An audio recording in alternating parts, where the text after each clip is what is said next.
Então, vamos para a questão 37, tá? Nessa questão, ele nos mostra uma figurinha, né?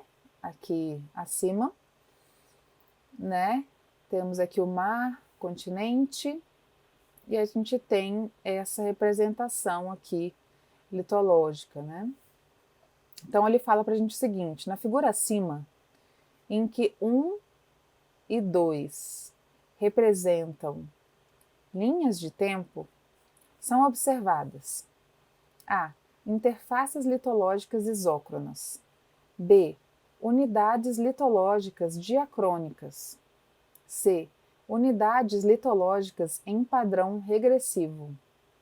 D. Unidades cronoestratigráficas lateralmente adjacentes. E E. Unidades cronoestratigráficas em empilhamento retrogradacional. Então, o que você acha que é essa aí? Se quiser parar o vídeo para responder, para agora, que eu já vou entrar aí na nossa resolução. Bom, para responder essa questão novamente, eu coloquei aqui o quê? Umas definições para a gente ter em mente, né? Então, gente, olha,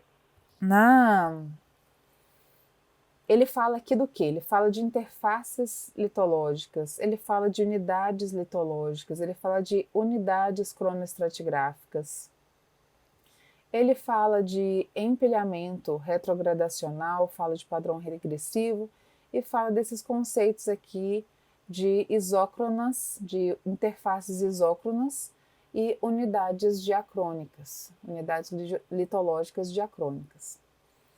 Então, o que são unidades litológicas? O que são unidades litológicas? São corpos de rocha definidos com base nas suas propriedades físicas e relações estratigráficas. Tá? Então, a gente define essas unidades litológicas baseado o quê? Nas estruturas sedimentares, na textura, né? Na granulometria, tudo isso, né? Propriedades físicas. E também a gente pode dividir também baseado em quão diferente essas unidades são de outras.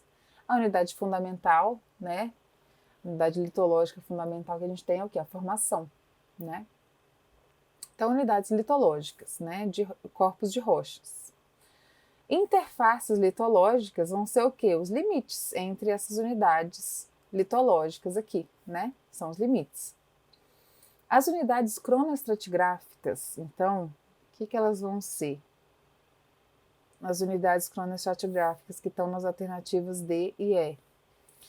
Elas são corpos de rocha, né, formados durante um intervalo específico de tempo geológico. Então, elas podem ser de litologias diferentes, mas elas são depositadas no mesmo tempo. E isso remete aqui à lei de Walter, né, que é aquela lei que fala que que muitas vezes litologias diferentes vão ser depositadas lateralmente ao mesmo tempo. Não significa que elas são corpos de rochas que foram depositados em tempos diferentes, né? Então, quando a gente tem um empilhamento, geralmente o que a gente pode, um empilhamento dessas rochas sedimentares, né? Dessas unidades, a gente pode ter uma sucessão de rochas que representam rochas que durante um específico intervalo de tempo foram depositadas lateralmente, mas a gente teve mudança, por exemplo, no nível do mar, né? E por isso a gente teve essa modificação aí da posição, né? De cada uma dessas litologias, tá bom? Aí a gente tem um conceito também de isócronos. O que é isócrono? É formado em tempo igual, ou ao mesmo tempo. Aí a gente tem unidades litológicas diacrônicas. O que é diacrônico, gente? Unidades litológicas diacrônicas, elas são unidades similares, mas que variam em idade, de acordo com o que? O local de deposição, tá? Isso remete também à lei de Walter, né? Que nos fala que elas vão variar de idade, mesmo que seja, por exemplo, a mesma litologia que esteja sendo vista. E daí esses dois últimos conceitos eu vou deixar para o próximo slide, que eu vou detalhar eles um pouquinho mais, vou aproveitar a oportunidade aí para a gente conversar um pouquinho sobre estes termos aqui. Então, a primeira coisa que eu quero abordar aqui são os termos transgressão e regressão. Gente, transgressão e regressão são termos que a gente usa para descrever o movimento da linha de costa, tá? Então, é basicamente se o mar está transgredindo em relação ao continente ou está regredindo em relação ao continente, tá bom? Então, é a linha de costa se aproximando do continente ou, né, transgredindo em relação ao continente ou regredindo em direção ao mar, tá? É a linha de costa. Então, por exemplo, nós temos aqui, nessa figurinha aqui de cima, olha, uma transgressão, tá? Porque antes a linha de costa estava aqui e agora a linha de costa está aqui, tá bom? E a regressão vai nos mostrar o que? Olha, antes a linha de costa estava aqui, aí ela veio para cá, né? Que está mais ou menos aqui. E agora onde que está a linha de costa? Tá aqui de novo, tá? Então essa aqui representa o quê? Ó, linha de costa tá aqui. Vou juntar aqui só para ficar mais bonitinho. Mas então, daí a linha de costa mudou, né? Foi para trás de novo. Regrediu em relação ao continente. Mas a gente está falando do quê? Da linha de costa, tá bom?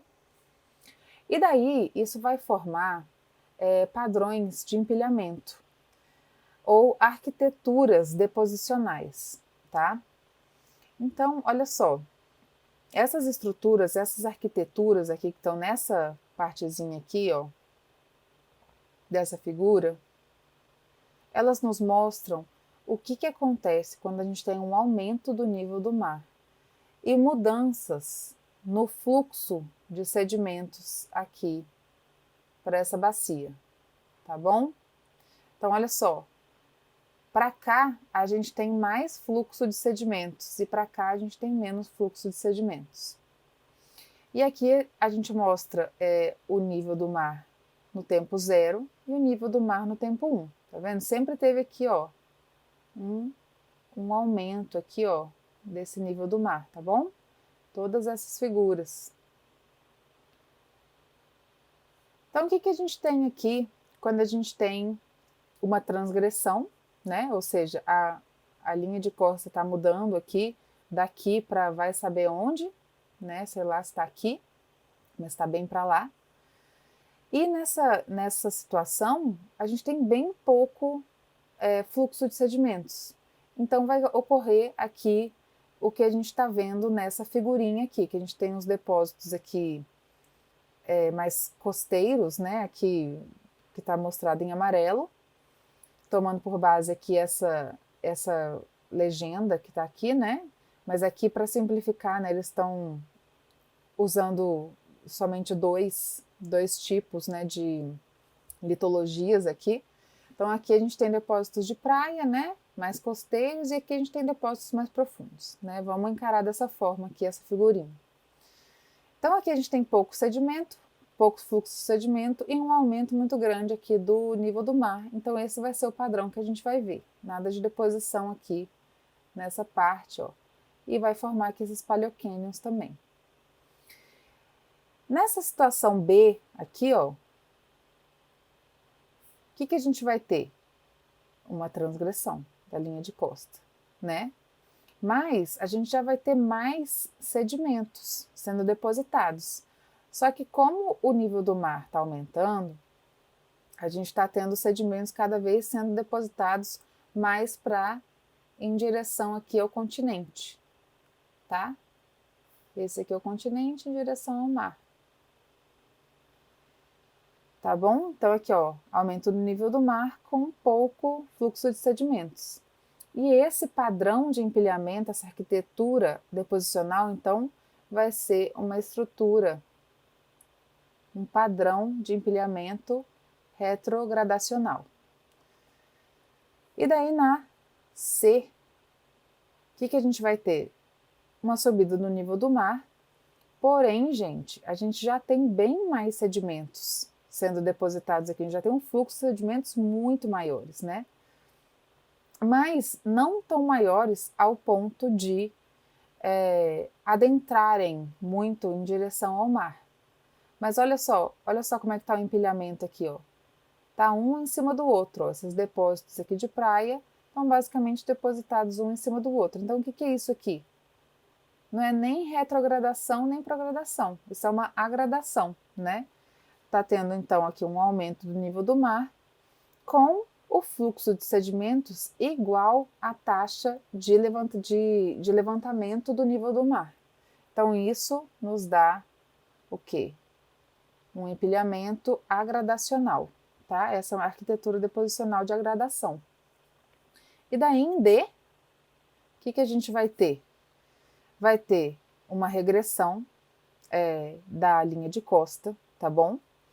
E, como está mostrado aqui, ó, e com isso, a gente vai ter uma grande taxa aqui de fluxo de sedimentos, né? Um grande fluxo de sedimentos. Então, o que vai acontecer? O fluxo de sedimentos vai superar aí essa taxa aí de levantamento do nível do mar. Então, cada vez mais a gente vai ter os sedimentos vindo do continente e sendo depositados cada vez mais em direção à bacia, em direção ao mar, tá? E é isso que está sendo mostrado aqui. É isso aí que é a estrutura, o padrão de empilhamento, então, progradacional, tá?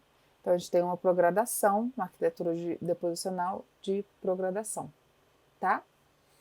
Então, com isso, não que a gente vai necessitar de todos esses termos, mas eu decidi aproveitar a oportunidade. Mas com essas definições, então, vamos ver aqui o que nossas alternativas estão falando. Na alternativa A, está falando que na figura acima são observadas, né? Aqui a gente tem o tempo 1 mais antigo e o tempo 2 mais novo. Essas são linhas do tempo, então tudo isso aqui foi formado no tempo 1, tudo isso aqui foi formado no tempo 2. Então ele está falando aqui que a gente tem interfaces litológicas isócronas. Interface litológica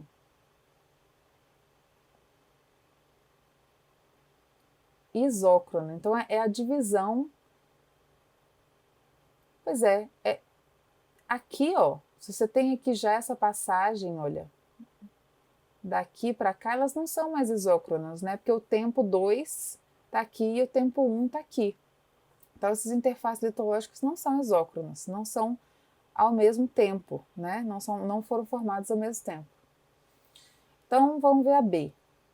Unidades litológicas diacrônicas. Então, o que é? Então, são unidades litológicas, né?